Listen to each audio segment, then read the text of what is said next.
আসসালামু আলাইকুম। আমরা আ গতকালকে বা আজকে গণমাধ্যমে একটা খবর দেখলাম সেটা হচ্ছে যে পুনরায় আবার সিরিয়া কিন্তু উত্তপ্ত হয়ে পড়েছে। মানে সেখানে আবার পুনরায় যুদ্ধ শুরু হয়ে গিয়েছে। এক পক্ষ হচ্ছে সরকার বাহিনী নিরাপত্তা কর্মী এবং আরেক পক্ষ হচ্ছে আসাদপন্থী বা একটা বিদ্রোহী গোষ্ঠী রয়েছে। তারা ইতিমধ্যে কিন্তু আবার পুনরায় যুদ্ধ শুরু করে দিয়েছে। তো আসলে এরপরে কিন্তু দেখা যাচ্ছে যে এই যুদ্ধের মাত্রা কিন্তু ১ম দিকে একটু কম থাকলে এখন কিন্তু ধারাবাহিকভাবে সেটা বৃদ্ধি পাচ্ছে। কারণ এই যুদ্ধটা মূলত শুরু হয়েছিল এই উপকূলীয় বা বন্দর বন্দর বা বন্দর তীরবর্তী এলাকা এম লাতাকিয়া এবং জাবলাত এলাকা থেকে পরবর্তীতে সেখানে একটা মানে সম্প্রদায় বসবাস করত। তারা হচ্ছে আলাউইদ। তো সেই সম্প্রদায়ের মানুষগুলোই আসলে এখানে বেশি এই যুদ্ধতে অংশগ্রহণ করেছে এবং এমন একটা অভিযোগ করে কিন্তু সরকার বাহিনী সেখানে কিন্তু ব্যাপক অভিযান চালাচ্ছিল এবং পাশাপাশি তারা কিন্তু এখন সেই আলাউইদ সম্প্রদায়ের অনেক মানুষকে ইতিমধ্যে হত্যা করেছে। আর ইতিমধ্যে এই সিরিয়ার যে ফের যুদ্ধ চলতেছে বা গেরিলা যুদ্ধ চলতেছে এর ফলে কিন্তু প্রায় ১,০০০ এরও বেশি মানুষ সেখানে মারা গিয়েছে। এমনটাই তথ্য উঠে এসেছে রয়টার্সের এক প্রতিবেদনে।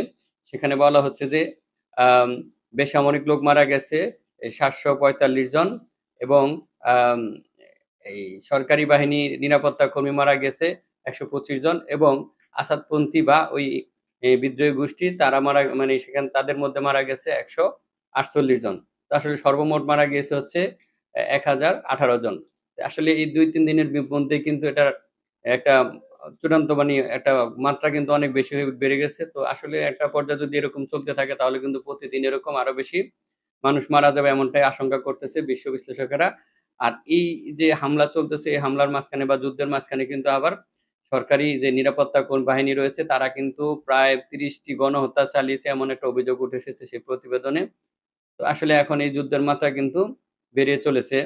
আর আমরা যদি আসলে অন্যদিকে খবর নেই সেটা হচ্ছে যে রাশিয়া-ইউক্রেন যুদ্ধ কিন্তু যদিও যুদ্ধবিরতির জন্য আলোচনা চলতেছে, কিন্তু তারপরও কিন্তু এর ফাঁকে কিন্তু রাশিয়া প্রায় প্রতিদিনই ইউক্রেনে হামলা বৃদ্ধি করতেছে। গতকালকেও কিন্তু ইউক্রেনে ব্যাপক হামলা চালিয়েছে, ক্ষেপণাস্ত্র হামলা এবং ড্রোন হামলা।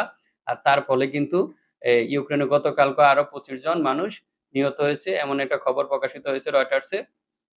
সেখানে বলা হয়েছে যে এম ইউক্রেনের দোনেস্কে ১১ জন নিহত হয়েছে এবং সেখানে আহত হয়েছে প্রায় ৪০ জনের মতো। আর তার মধ্যে কিন্তু আরো ৬ জন রয়েছে শিশু। আর এর পাশাপাশি এ ইউক্রেনের বিভিন্ন অঞ্চলে হামলা করা হয়েছে যেমন খার্কিভে, ওডেসা সহকারে বিভিন্ন এলাকায় কিন্তু এই ক্ষেপণাস্ত্র হামলা চালিয়েছে রাশিয়া। তার মধ্যে ৮ টি ক্ষেপণাস্ত্র কিন্তু আবাসিক ভবনে আঘাত এনেছে যার ফলে কিন্তু সেখানে কিছু হতাহত হয়েছে। পাশাপাশি কিছু বাড়িঘর অনেক ক্ষতিগ্রস্ত হয়েছে। এবং একটি ক্ষেপণাস্ত্র কিন্তু একটি শপিং মলে পড়েছে। অর্থাৎ সেই শপিং মলে কিন্তু ব্যাপক ক্ষয়ক্ষতি হয়েছে। অর্থাৎ এই যে হামলা চালাচ্ছে রাশিয়া প্রতিদিনই, তো সেখানে কিন্তু কাঠামোগুলো ইতিমধ্যে ধ্বংস পর্যায়ে চলে যাচ্ছে। আর রাশিয়া কিন্তু আগের তুলনায় অনেক বেশি হামলা বাড়িয়ে দিচ্ছে।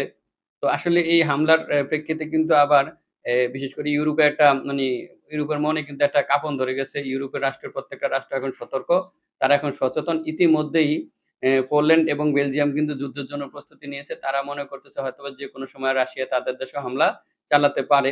আর এর জন্যই কিন্তু পোল্যান্ডের যে প্রেসিডেন্ট বা প্রধানমন্ত্রী ডোনাল্ড টাস্ক তিনি কিন্তু ইতিমধ্যেই তার দেশের সামরিক বাহিনী এবং তাদের দেশে যে মানি প্রাপ্তবয়স্ক যুবকদেরকে একটা কড়া ট্রেনিং দেওয়ার জন্য ঘোষণা দিয়েছে এবং তারা ইতিমধ্যে ঘোষণা দিয়েছে যে তাদের যে সেনাবাহিনী বা তাদের যে যুদ্ধের জন্য প্রস্তুত করার জন্য সেনাবাহিনীকে দ্বিগুণ করার পরিকল্পনা তারা হাতে নিয়েছে এবং সেটা দ্রুতই তারা চাচ্ছে কার্যকর করতে। আর বিপরীতে আবার বেলজিয়ামের একটা মন্ত্রিসভা বৈঠক হয়েছে। সেখানে কিন্তু এই যে রাশিয়ার আক্রমণ নিয়ে তারা একটা বৈঠক করেছে। তারাও কিন্তু বলেছে যে তারা যেন যুদ্ধের জন্য প্রস্তুত থাকে। তাদের যে সামরিক বাহিনী বা তাদের দেশের প্রতিটি মানুষকে বলছে যে যুদ্ধের জন্য প্রস্তুত থাকতে। আর এর পাশাপাশি আরেকটা খবর সেটা হচ্ছে যে আ ইউক্রেন রাশিয়া যুদ্ধ যতই মানি যতই মাত্রা বৃদ্ধি পাচ্ছে, তার সাথে কিন্তু আরেকটা জিনিসও বৃদ্ধি পাচ্ছে সেটা হচ্ছে যে ইউরোপের প্রত্যেকটা রাষ্ট্রের মনে কিন্তু একটা ভয় ধরে যাচ্ছে। আর তার ফলে কিন্তু গতকালকে ইউরোপীয় ইউনিয়নের একটা বৈঠক এবং ন্যাটোর একটা বৈঠক শেষে কিন্তু প্রত্যেকটি ন্যাটোভুক্ত দেশের একটা সিদ্ধান্ত এসেছে।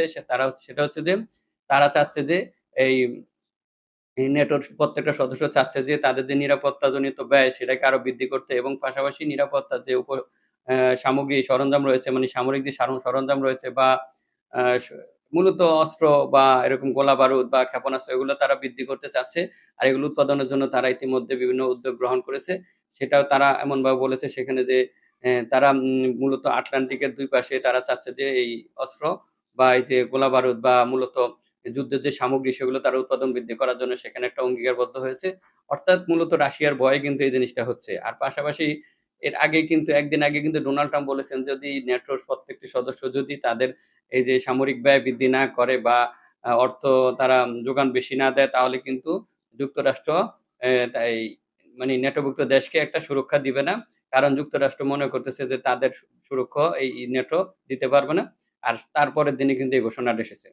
আর এর বাইরে আবার আমরা দেখলাম যে ইউক্রেনের প্রেসিডেন্ট ভলোদিমির জেলেনস্কি কিন্তু ইতিমধ্যেই এই একটা সমর্থন দিয়েছেন যে তিনি এই সৌদি আরবে যে মার্কিন প্রতিনিধিদের সাথে ইউক্রেন রাশিয়া সংকট নিয়ে একটা আলোচনা করবেন এবং তিনি সেখানে বলেছেন যে সেখানে তিনি আলোচনা করতে ইতিমধ্যে প্রতিশ্রুতিবদ্ধ এবং তিনি সেখানে একটা গঠনমূলক আলোচনার জন্য তিনি প্রস্তুত এবং তিনি তার আগে কিন্তু আবার এই সৌদি আরবের যে ক্রাউন প্রিন্স মোহাম্মদ বিন সালমান তার সাথে একটা বৈঠক করবেন এমনটাই তিনি সেখানে উঠে এসেছে প্রতিবেদনে।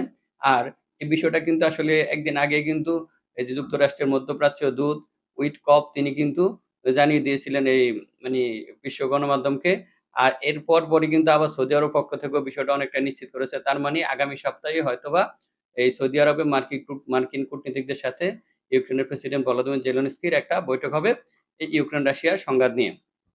আর আমরা আ এর পাশাপাশি যদি গাজার পরিস্থিতির দিকে তাকাই, তাহলে গাজার পরিস্থিতি আসলে অত বেশি যুদ্ধ না হলেও কিন্তু অন্যান্য দিক বিবেচনা করলে অনেক খারাপ দিকে যাচ্ছে। যেমন গত গাজার এই যে হামাসের সাথে কিন্তু যুক্তরাষ্ট্র একটা গোপনে মিটিং করেছিল। তো সেখানে কিন্তু তারা কি মিটিং করছে এমনটাই বলে নাই। তবে একটা অভিযোগ উঠেছে যে হামাসের বিরুদ্ধে তারা নাকি একটা অস্থায়ী যুদ্ধবিরতি চাচ্ছে।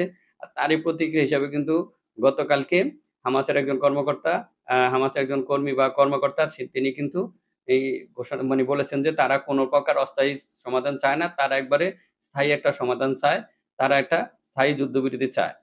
ঠিক আছে? এর পাশাপাশি কিন্তু আরেকটা বিষয় হামাস এই এই ইয়েমেনের যে হুতিরা যে একটা কড়া বার্তা দিয়েছিল ইসরায়েলকে যে তারা যদি ত্রাণবাহী সামগ্রী যে গাজায় প্রবেশ করতে না দেয় তাহলে কিন্তু ইসরায়েলের বিরুদ্ধে তারা একটা পদক্ষেপ নিবে এবং এই ইয়েমেনের হুতিরা কিন্তু সেখানে একটা সময়সীমাও বেঁধে দিয়েছে। সেটা হচ্ছে ৪ দিনের জন্য ৪ দিনের একটা সময়সীমা বেঁধে দিয়েছে।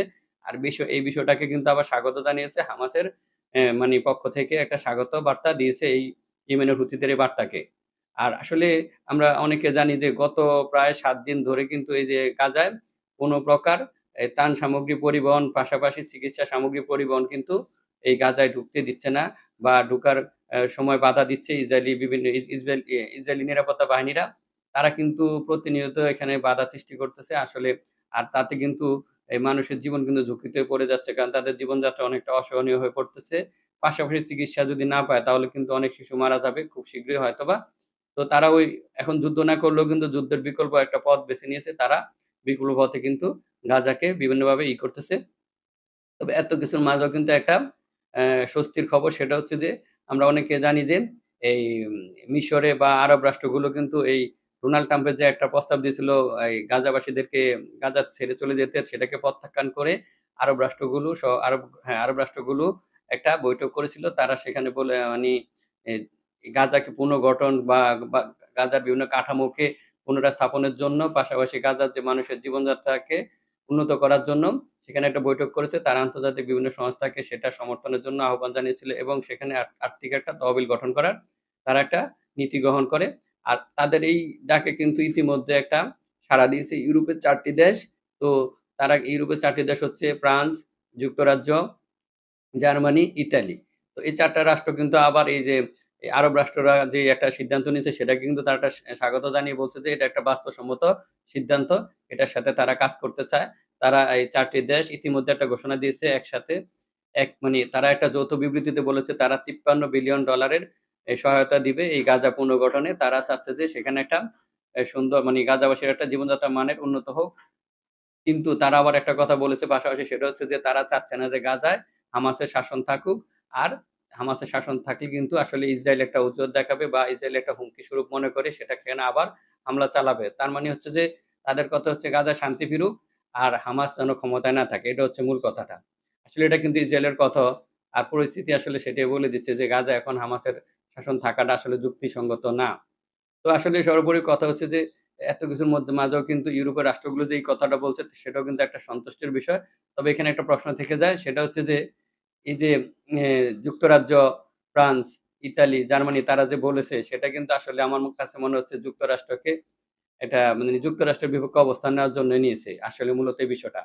তো এর বাইরেও কিন্তু আরেকটা খবর সেটা হচ্ছে যে অ্যাম গ গতকালকে দেখলাম যে বা আজকেও দেখলাম সেটা হচ্ছে যে এই ইসরায়েলি পক্ষ থেকে একটা বার্তা দেওয়া হয়েছে। তারা কিন্তু কাতারের দোহাতে এই জিম্মিদেরকে মুক্তির জন্য একটা আলোচনা বসতে ইতিমধ্যে প্রতিনিধি দল সেখানে পাঠাবে এমনটাই তারা জানিয়েছে। তো হয়তোবা এ আজকালের মধ্যে সেখানে একটা মানে আজকে তো হওয়ার কথা। না সরি কালকে হওয়ার কথা সোমবারে। আগামীকালকে হওয়ার কথা। তো সেখানে একটা বৈঠক হবে। বৈঠক হলে সেখানে হয়তোবা একটা সিদ্ধান্ত হবে বা নতুন একটা আ চুক্তিবিরতি মানে যুদ্ধবিরতি বা বন্দি বিনিময় একটা চুক্তি হতে পারে। তবে সবচেয়ে গুরুত্বপূর্ণ যেটা এখন গাজায় যদি এই যে ত্রাণবাহী পরিবহন পাশাপাশি যদি চিকিৎসা সামগ্রী পরিবহনগুলো যদি প্রবেশ করতে না দেয় তাহলে কিন্তু গাজাবাসীর জন্য খুবই সামনে ভয়ংকর মানে ভয়ংকর সময় আসবে। সেটা হচ্ছে যে তাদের এই যে শিশুগুলা বা বিভিন্ন রোগ ব্যাধি সেখানে ছড়িয়ে যাবে। পাশাপাশি অনেক লোকের মৃত্যু হবে। এমনটাই মনে করতেছে বিশ্ব বিশ্লেষকেরা। আর এমন একটা প্রতিবেদন প্রকাশিত হয়েছে আল জাজিরা। তো আসলে আমরা সর্বোপরি দেখতেছি যে বিশ্বে এখন কিন্তু একটা আ মানে যুদ্ধের ভাব। সেটা হচ্ছে কি যদিও রাশিয়া-ইউক্রেন যুদ্ধ নিয়ে অনেকেই যুদ্ধবিরতির জন্য চেষ্টা চালাচ্ছে। গাজা যুদ্ধবিরতির জন্য চেষ্টা চালাচ্ছে। পাশাপাশি কিন্তু এই যে নতুন করে সিরিয়ায় একটা উত্তেজনা সৃষ্টি হয়েছে।